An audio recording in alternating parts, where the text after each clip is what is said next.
Greetings, brothers and sisters. Hello and welcome back to Eva's House of Spirit. For those of you who are newer to this channel, I'm Eva.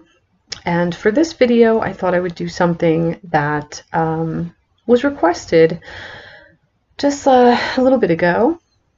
Some wonderful folks in the Compassion Calling, which is a Facebook group, a closed group, but a good one.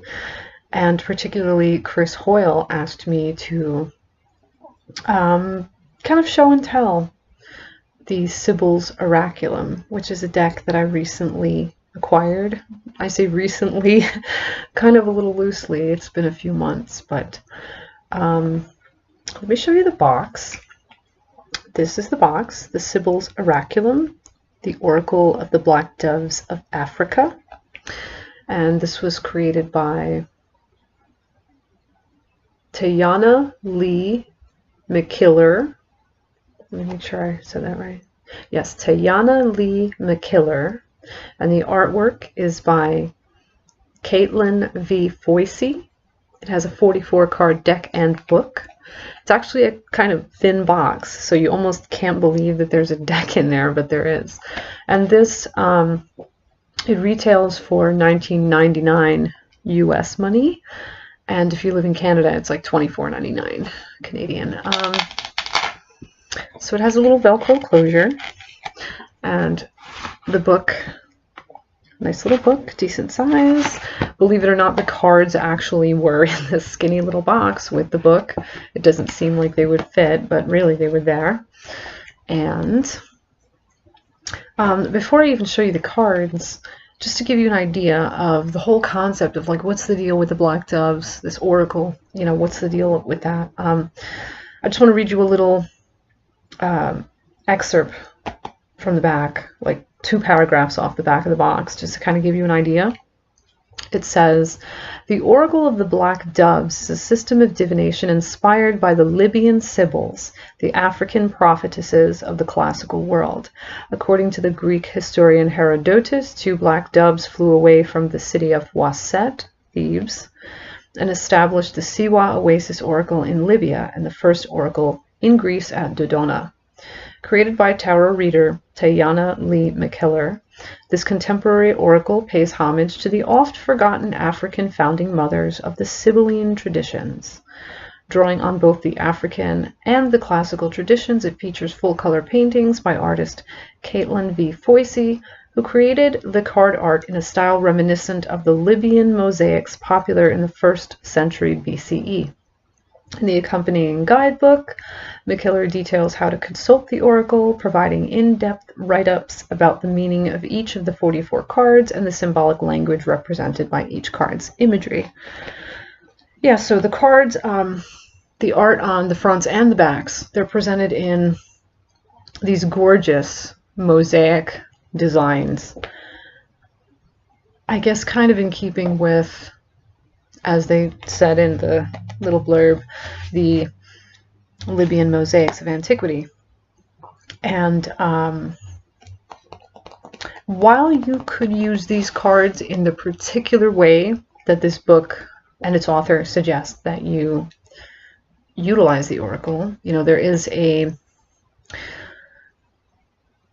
style of reading, a way that she suggests that someone using this oracle, you know, would go about it. You don't have to use it in the sort of layout style or in the recommended way. You know, you could technically use tarot layouts, you know, or basically any way that you feel drawn to pulling a card or cards. You know, as long as you know the designations in the layout you're using, or as long as you know what that card you're going to pull, you know, what it is that you're looking to receive insight on. That's all that really matters. Like, there is no right or wrong. And now I'm going to show you the cards. First, I want to show you this box. I actually got this at a secondhand store many years ago. It used to be like this souvenir box for like Niagara Falls. It had like this design on the lid. You know, it was like a Niagara Falls thing or whatever. But I was thinking of like, where can I keep my new African Doves deck when I got it, and I was like, I'll repaint that box.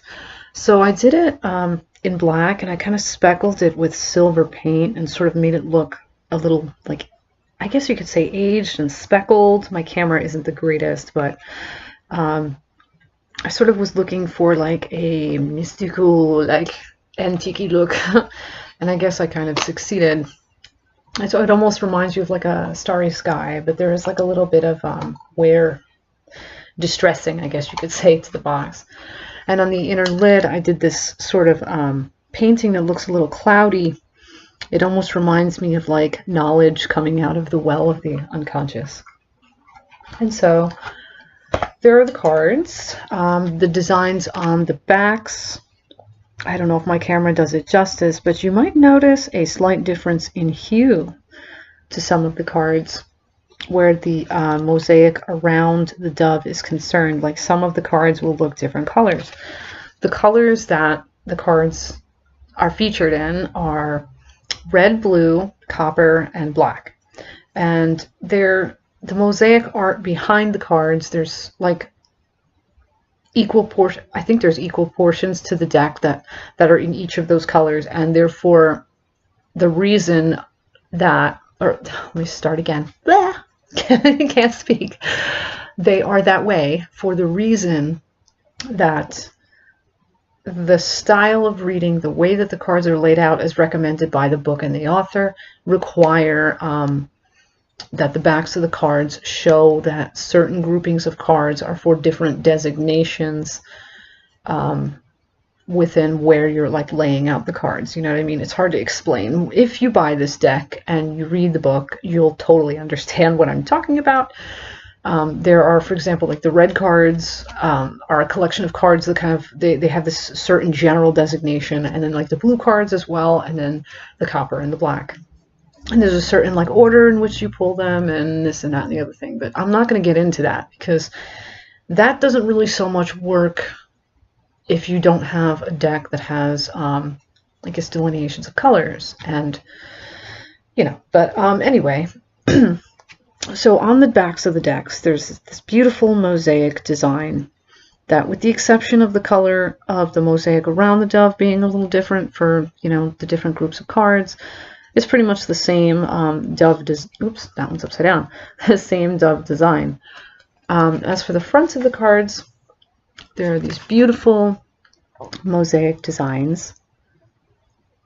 That's the card for transformation. Pretty, right? They're sort of like in muted colors, but they're just beautiful. This is the card for complexity. Let me show you just a few more. This one is rhythm. Let me see if I can sort of tilt it in a way that you can, there we go. That's rhythm. And what else can I show you? Maybe a pretty one. This is detachment. It's hard to kind of see. My camera really doesn't do these justice.